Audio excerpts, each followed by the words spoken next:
Hello, welcome to Cash Flow with Jason Waters. With us today, we have Russell Seifert. Welcome. How are you?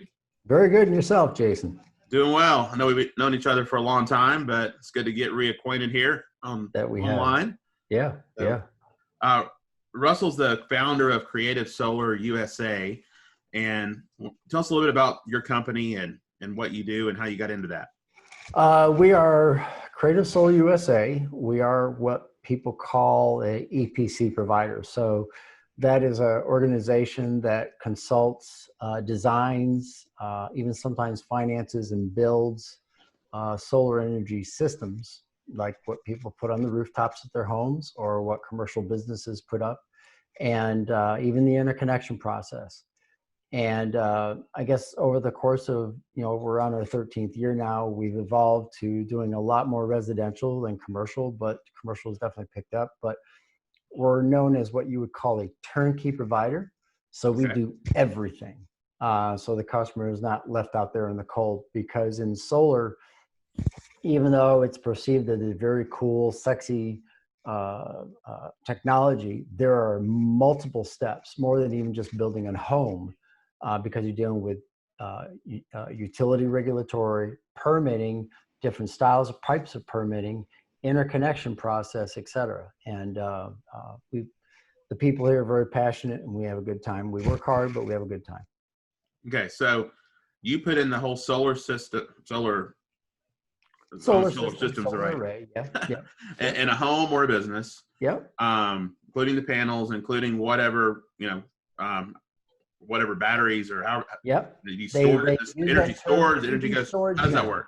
Yeah, they call that energy storage now. It's becomes the word. It used to be the word batteries. It's still used a lot, but batteries, energy storage is the same purpose. Okay.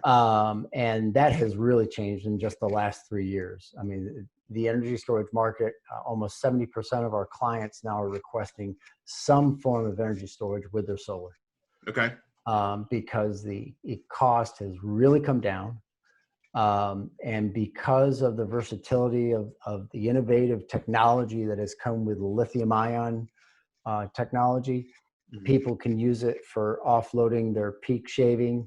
And when they're not home and their solar energy system is doing well, they don't want that solar energy to go back to utility where they're getting pennies on the dollar. They want a way to where they can use that later.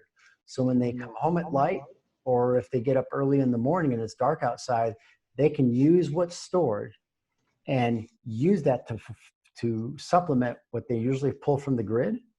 And then when they're gone during the rest of the day, that solar is recharging that battery up. So when they came back home at night during peak load demands, it offsets it well. Wow. And now the big bonus is that if the grid goes down, they have something to back themselves up. Okay. How much does it store? Well, they come in blocks. So Okay. I'm gonna use a word that everybody knows of, who's by the name of Tesla. Okay. Right? Yep. Everybody's very familiar with that name, so we'll use that. A Tesla battery system stores about 13.6 kilowatt hours. Okay. So if you have 13.6 kilowatt hours, if you have something like an air conditioning unit that's drawing 2.5 kilowatt hours, you have about 5 hours to run that and nothing else. Okay. That's typically not the case, because we don't recommend to run your AC system off of a backup system. Sure. So typically a Tesla Powerwall, and some people put 2 or 3 of them in their home, it'll back them up for multiple days if need be, but easily for 5, 6, 9 hours of outage, they're good as gold. Okay. Wow. So a lot of changes along the way. Last time you and I talked, we didn't talk about storage, I don't think. No, that was like dinosaur. I mean, even though it didn't seem long back, I think it was like 5 or 6 years ago. Right. Battery storage was slightly in the conversation, but not much. Okay. Not much. Yeah. So what kind of challenges have you experienced? Well, the solar industry has a terminology called the solar coaster. Okay. Because it is very much almost like the economics of the United States. It's constantly changing, constantly in flux, from policies that change by county, by state, nationwide, to permitting. Permitting has been the biggest challenge, I think, for solar, because it takes longer to get the permitting done than any other part of the steps process for having solar installed. A lot of it's because either they don't have programs in place of how to and what to look for, or they become overly conservative because they don't know enough, and they're going to put additional steps involved that aren't really going to be, that solar doesn't even involve. But they're looking out for the best interest of the consumer, which is what our taxes pay for, which is the local city governments. So you can't blame them, but I think there needs to be some education there that they need to seek from the outside to help them in that process. Right. The other things that become a barrier is your utility companies. Some of them don't have programs that are really customer friendly. A lot of your little municipalities, similar to ones that are in our own county where you and I are talking in, Yep. they put up fees to almost come across like to create a barrier to almost discourage solar. And they fear that it's going to have an ill effect on their revenue when it's really such a minute amount, but it's more of a fear that they put up. So those I would say are your two biggest barriers, and then just access in education. So what are those fees you're referring to? Well, some utility companies, not big companies like Georgia Power or Cobb EMC, but some of the municipalities, they have their own little electric utilities.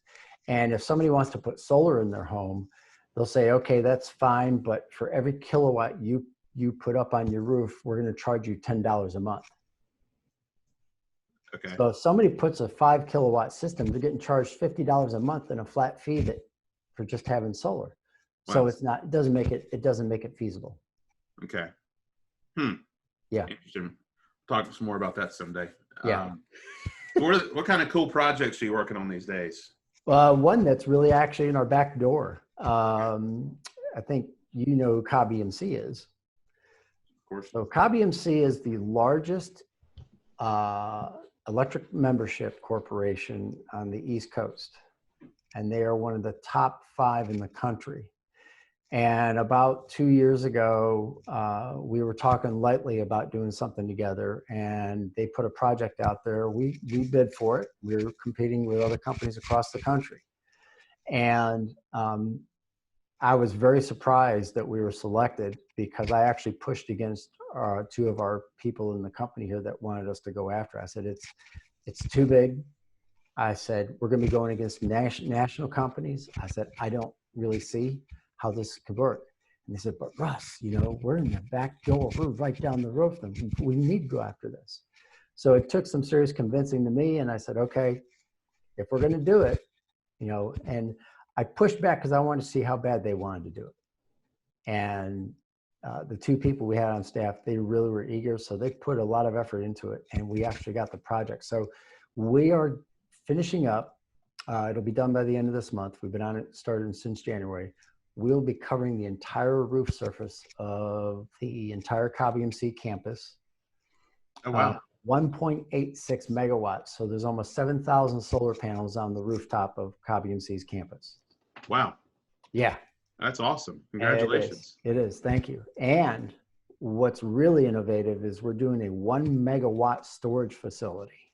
So it's a building that's 30 by 30, designed specifically to put nothing but batteries in there, and it will supply 4 megawatt hours of output.